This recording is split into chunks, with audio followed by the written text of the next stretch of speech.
नमस्कार, कृति समाचारमा स्वागत छ। म मौसमी कार्की।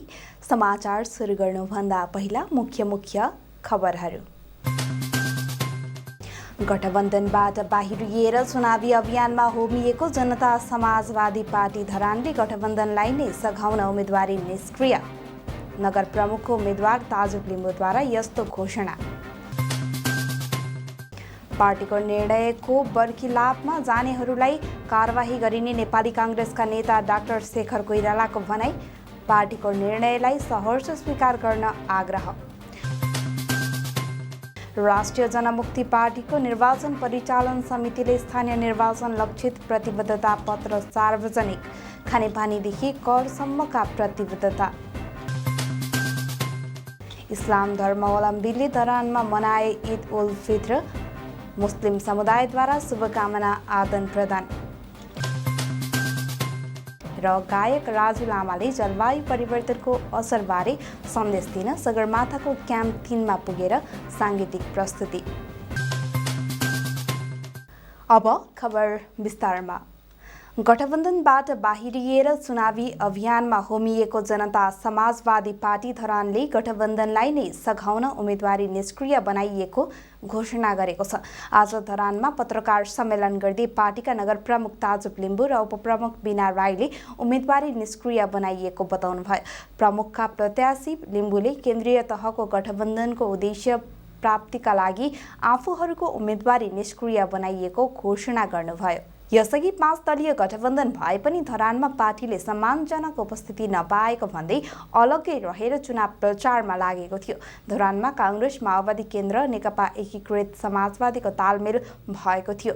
अब भने जसपाले पनि गठबन्धनलाई नै साथ दिने भएको हो। उहाँले चुनावमा पार्टीहरूको जित हार भन्दा पनि संविधानलाई सही बाटोमा ल्याउने, संघीयता कार्यान्वयन लगायतको रक्षाका लागि गठबन्धनलाई सघाउनु पर्ने आवश्यकता भएको बताउनुभयो। नेपाली काङ्ग्रेसका तर्फबाट किशोर राई र नेकपा माओवादी केन्द्रको तर्फबाट उपमेयर ऐन्द्र विक्रम बेगालाई जिताउनका लागि जनता समाजवादी पार्टीले कुनै पनि कसर बाँकी नराख्ने र जनता समाजवादी पार्टी पुरै पार्टी उहाँहरूलाई जिताउनका लागि होमिने कुरा पनि म यहाँ आग्रह गर्दै उहाँलाई म अग्रिम जितको बधाई तथा शुभकामना व्यक्त गर्न चाहन्छु। धरानका 5 वटा वडामा जसपाले उम्मेदवारी दिएको छ। नेपाल एकीकृत समाजवादी पार्टीका नगर अध्यक्ष रेवती रमन राईले जसरी भए पनि लोकतान्त्रिक वाम गठबन्धनलाई जिताउने प्रतिबद्धता व्यक्त गरे। नेपाली काङ्ग्रेसका केन्द्रीय सदस्य मेन विश्वकर्माले सर्कुलर अनुसार बनेको गठबन्धनका उम्मेदवारलाई जिताउन जसपाले पनि भरपूर सहयोग गर्ने विश्वास गर्नुभयो। विश्वकर्माले गठबन्धन एक ठाउँमा आएपछि गठबन्धन अझ मजबुत भएको छ। अब गठबन्धनको जित सुनिश्चित हुनेमा शङ्का गर्न नभएको बताए।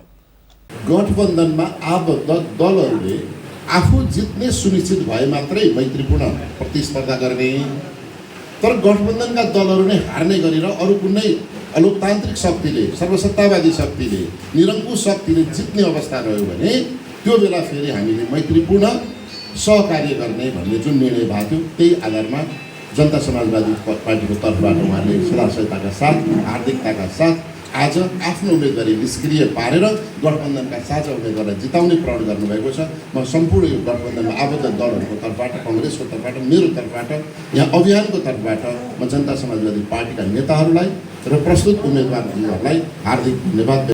यस्तै संविधान सभाका सांसद किरण राईले पनि गठबन्धन बलियो भएकोले अब जित सुनिश्चित हुनेमा कसैले नरोक्ने बताए।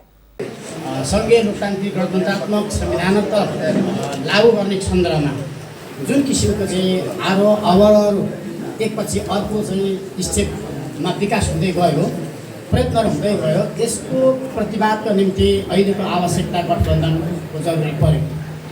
गठबन्धन एक भएसँगै अब लोकतान्त्रिक वाम गठबन्धनबाट काङ्ग्रेसका तर्फबाट मेयरका प्रत्याशी बन्नुभएका तिलक राई र माओवादी केन्द्रबाट उपमेयर बन्नुभएका ऐन्द्र विक्रम बेगालाई सघाउने र धरानमा जित हासिल गर्न जस्तोसुकै कसरत गर्न पछि नपर्ने प्रतिबद्धता जनाएका छन्।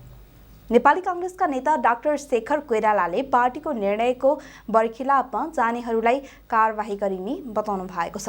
मोरङको सुन्दर हरैचामा आज सम्पन्न अन्तर्क्रिया कार्यक्रममा उहाँले पार्टीले एउटा निर्णय गरिसकेपछि त्यसलाई सहर्ष स्वीकार गरेर जानुपर्ने बताउनुभयो। उहाँले पार्टीभित्र आन्तरिक रूपमा आफ्ना विचार भए पनि पार्टीको निर्णय मान्नुपर्ने बताउनुभयो। उहाँले कतिपय स्थानमा पार्टीको बागी उम्मेद्वार उठेकाहरूलाई पार्टीले कारबाही गर्ने पनि बताउनुभयो। उहाँले सुन्दर हरैचामा पार्टीका आधिकारिक उम्मेद्वारलाई जिताउनका लागि नेता कार्यकर्तालाई लाग्न निर्देशन दिनुभयो। पार्टीबाट टिकट पाएका उम्मेद्वारहरूसँग अन्तर्क्रिया गर्दै उम्मेद्वारहरूले आफ्नो वडाका गतिविधि प्रस्तुत गर्दै काङ्ग्रेसको जित सुनिश्चित भएको जनाएका थिए।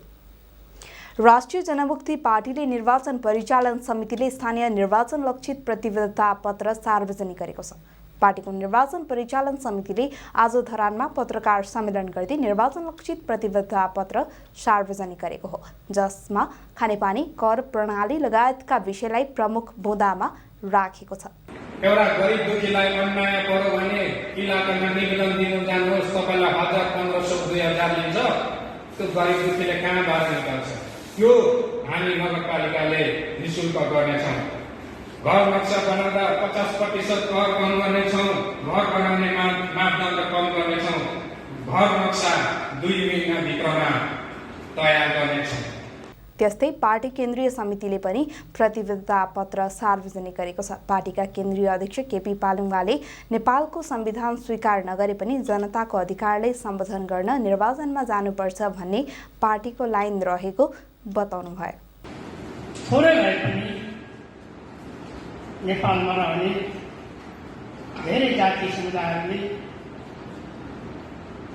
यो स्थानीय तहको सरकारमा बसेर सेवा गर्ने, काम गर्ने र सत्ताको अभ्यास गर्ने अवसर प्राप्त भएको छ र यो अवसरलाई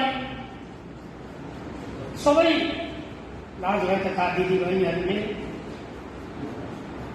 पाओस् भन्ने राष्ट्रिय जनमुक्ति पार्टीको पनि ध्येय रहेको छ। उहाँले आफू धरानवासी भएकाले धरानको समग्र विकासको पक्षमा रहेको बताउनुभयो। तर धरानको खानेपानी समस्या, बाटोघाटोको समस्या देख्दा नाम लिँदा पनि लाज लाग्ने सहर भइसकेको बताउनुभयो। नेपालको सबैभन्दा अग्रज कुनै बेला यो धरानलाई हङकङ सहर भनिन्छ, हङकङ जस्तै सहर भन्छ। तर आज हङकङको त कुरा नगरौँ, नेपालकै सहरहरूमध्ये सबैभन्दा पुच्छरको सहर, नाम लिँदा पनि लाज हुने सहर भइसकेको अवस्था छ। अरबी पात्रोको 9 महिना रमजानको 29 वा 30 दिन रोजा राखेको खुसियालीमा मनाइने ईद उल फितरको आज समापन भएको छ।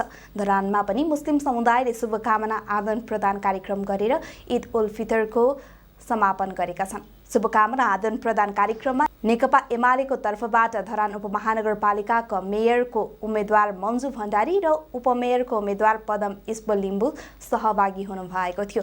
कार्यक्रममा सम्बोधन गर्दै भण्डारीले जितेर गएपछि मदरसा भवन निर्माणका लागि सहयोग गर्ने बताउनु भएको छ। धरान 5 मा भवन निर्माणका लागि जग्गा समेत हेरिसकेको उहाँले बताउनु भयो। यस्तै उपमेयरका उम्मेद्वार पदम लिम्बूले नेपाल बहुजातीय, बहुभाषिक, बहुधार्मिक एवं बहुसांस्कृतिक देश भएकाले हाम्रो पार्टीले प्रत्येक समुदाय, जात जातिहरूको समानुपातिक, सन्तुलित र न्यायसङ्गत प्रगतिका लागि काम गर्ने बताउनु भएको छ। कार्यक्रममा अन्जुमन इस्लामियनका अध्यक्ष तथा नेपाल मुस्लिम इतिहास सङ्गठनका निवर्तमान अध्यक्ष युसुफ शेख, मुस्लिम इतिहास सङ्गठनका जिल्ला सह इन्चार्ज तथा नेकपा एमाले जिल्ला कमिटी सदस्य फिरोज अली, युवा नेता अफाक लगायतको उपस्थिति रहेको थियो। समाचारमा अब विज्ञापनको पालो।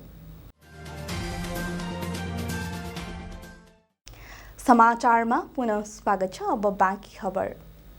शिक्षक प्रेम बहादुर तुलाधरको संक्षिप्त बहुभाषिक संवाद संग्रह आइतबार विमोचन गरिएको छ। धरान 3 स्थित झिङ्गो समाजको सभा हलमा भाषाविद प्राध्यापक डाक्टर टङ्क प्रसाद नेउपानेले पुस्तक विमोचन गर्नुभयो। पुस्तकमा 6वटा भाषाका संवादहरू छन्। लेखक तुलाधारका अनुसार नेवारी, बान्धवा, राई, मगर, तामाङ र लिम्बू भाषाका संवाद समेटिएका छन्। मातृभाषा लोप हुँदै गएका अवस्थामा तुलाधरले भाषा संरक्षणमा भूमिका खेलेको प्रति भाषाविद प्राध्यापक डाक्टर टङ्कप्रसाद नेउपानेले प्रशंसा गर्नुभयो। पुस्तकको समीक्षा गर्दै प्राडा गोपाल प्रसाद भण्डारीले पुस्तकमा व्याकरणीय त्रुटि भए पनि मौलिक भाषाको उत्थानमा भूमिका खेल्ने बताउनुभयो। थर्पो गुठीकी अध्यक्ष चन्द्रकला प्रधानले पुस्तकमा नेवारी मात्रै नभई अन्य भाषाको विकासलाई पनि प्राथमिकता दिनु उदारवादी सोच रहेकाले सबैले सम्मान गर्नुपर्ने बताउनुभयो। यसै क्रममा कवि विमल गुरुङ स्मृति पुस्तकालयका संस्थापक पूर्णबहादुर गुरुङलाई सम्मानित गरिएको थियो। अब कला र मनोरञ्जन।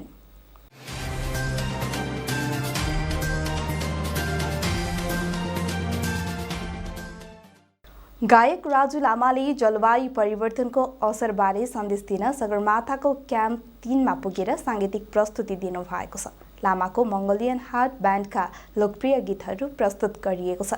उहाँले 6574 मिटर उचाइमा कन्सर्ट गर्नुभएको हो। सबैभन्दा उचाइमा गरिएको साङ्गीतिक कार्यक्रम हो। यसअघि बेलायती गायक ओज वेल्डोनले 16 मे 2012 मा मेरापिक हिमालको 6476 मिटर उचाइमा कन्सर्ट गर्दै गिनिज विश्व रेकर्ड राख्नु भएको थियो। मङ्गोलियन हार्टको यो कन्सर्टसँगै बेलायती गायकको अघिल्लो कीर्तिमान पनि तोडिएको छ। समाचारको अन्त्यमा पुनः एकपटक मुख्य खबरहरू। गठबन्धनबाट बाहिरिएर चुनावी अभियानमा होमिएको जनता समाजवादी पार्टी धरानले गठबन्धनलाई नै सघाउन उम्मेदवारी निष्क्रिय।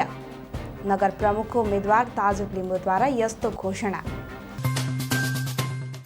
पार्टीको निर्णयको बर्खिलापमा जानेहरूलाई कारबाही गरिने नेपाली काङ्ग्रेसका नेता डाक्टर शेखर कोइरालाको भनाई। पार्टीको निर्णयलाई सहर्ष स्वीकार गर्न आग्रह।